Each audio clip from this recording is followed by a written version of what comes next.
from the News Channel 5 Network. This is OpenLine.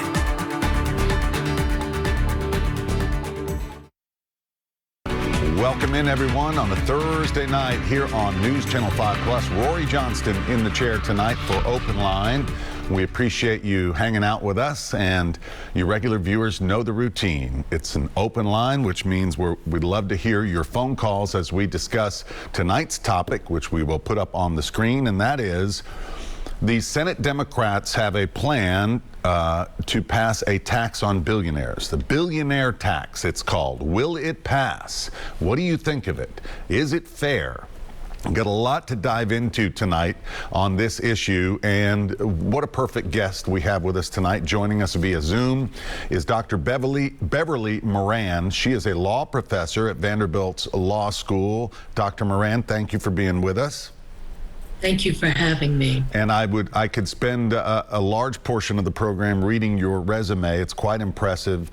But specifically, I know not only are you a law professor, but your work for years has focused on federal income taxation and the tax code and all that's in it, and it's detailed. So we appreciate your expertise, and hopefully we'll be able to answer some questions. 737+ is the phone number tonight as we dive into this. All right, we will start from the beginning.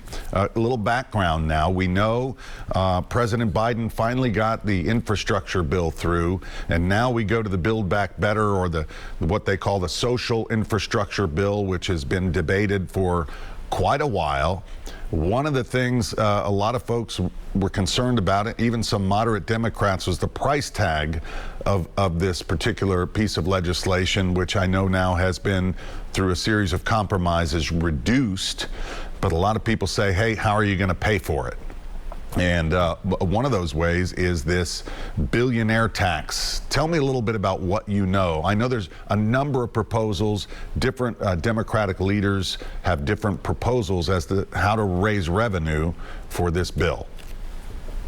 So there are three different variations of the tax. Right. And one of those variations raises constitutional issues. Mm-hmm. So Bernie Sanders originally proposed increasing the gift and estate tax. As it stands now, an estate has to have more than $11 million in it before there's any gift and estate tax. Okay. And so Senator Sanders proposed that smaller estates be subject to that tax. Okay. That has no constitutional issues. We've had a gift and estate tax for over 100 years, and it's established that it is constitutional. Okay. Then there's another proposal that would tax what's called unrealized gains of multi-billionaires. So the estimate is that there would be less than 100 people subject to this tax. And the way that they would be taxed is, in general, under the American tax system, the federal tax system, people are only taxed on the gain in property when they sell it. So if you bought a piece of art for $100, and all of a sudden you discover that piece of art is actually worth $3 million. Right. You're not taxed on that until you sell it. Right. So that's a realized, like, capital gains, which a lot of folks know. You're taxed on how much money you actually make, right? So now they're talking about unrealized, which they haven't even perhaps sold something or gotten the money in hand, right? Exactly. Okay. And the theory is that at least for stock that's sold on a public market, you can tell what the value of the stock is at any particular point in time. And the reason why the argument in favor of taxing that, even though, as your question implies, you don't really know the value of the property, is that these multi-billionaires are borrowing against those amounts. And since borrowing is not taxed in our system, they're getting increasing wealth. They're able to live off that wealth without paying taxes on it, even though it's established the value of the property, right, or else they couldn't borrow against it. So that's, there are some claims that that's unconstitutional, but those claims are very weak because we already tax unrealized gains in certain circumstances. Generally, it's called original issue discount, and I can get into that if anybody's interested. And then the third way, which I think is why you asked me on, because I'd written a piece about it. Yep, I have it right here. Okay, so Elizabeth Warren proposed a wealth tax on billionaires. Right. And a wealth tax is like a real property tax. So anybody who has a house in Tennessee is familiar with this type of tax, where whether you rent the house, whether you live in the house, whether the house is abandoned, the county or the town comes in once a year and says your house is worth $100,000, and then it taxes you on that $100,000. Now, under the United States Constitution, that's a right that the states have, but it's not a right that the federal government has. So it's highly likely that that tax is unconstitutional. Right. I'm reading this now that you wrote. This one, I think, was published in The Conversation. Under Senator Warren's proposal, households with more than $50 million, about 75,000 families, would pay a rate of 2% a year on assets. Above that, the tax would be 3%. As opposed to an income tax, you wrote, this would be levied on things, like you said, like real estate, cars, and stocks. There's an appeal there, you write, but you're concerned about the constitutionality of it. And you go into specifics as far, I think it's Article 1, Section 2, Clause 3. It's the apportionment clause.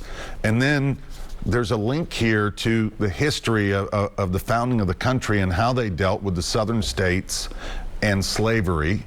So it's really fascinating to see the history behind this, right? Yes, I mean, do you want me to go into the history? Yeah, absolutely.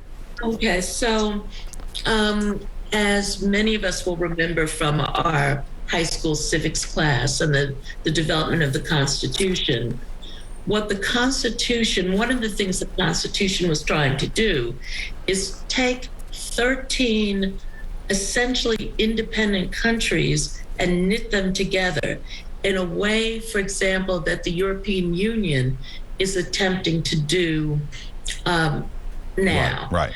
And so, for example, what we've learned with the COVID is that as Americans, we just can't go to any country, right, to visit or to live, and other people can't just come into our country. But the state of New York, for example, cannot keep me out, even with COVID or whatever, because I'm a citizen of the United States. Right. I have a free right to travel. So that was one of the things that the Constitution was meant to do. But one of the problems that the people who put together the Constitution faced was, what does it mean to have a representative democracy? And on the one hand, they wanted people to have as much input into the political process as possible. But on the other hand, they didn't want a situation where the minority could be ruled by the mob. And the southern states were particularly afraid of this because the southern states had a lot of wealth and very few people.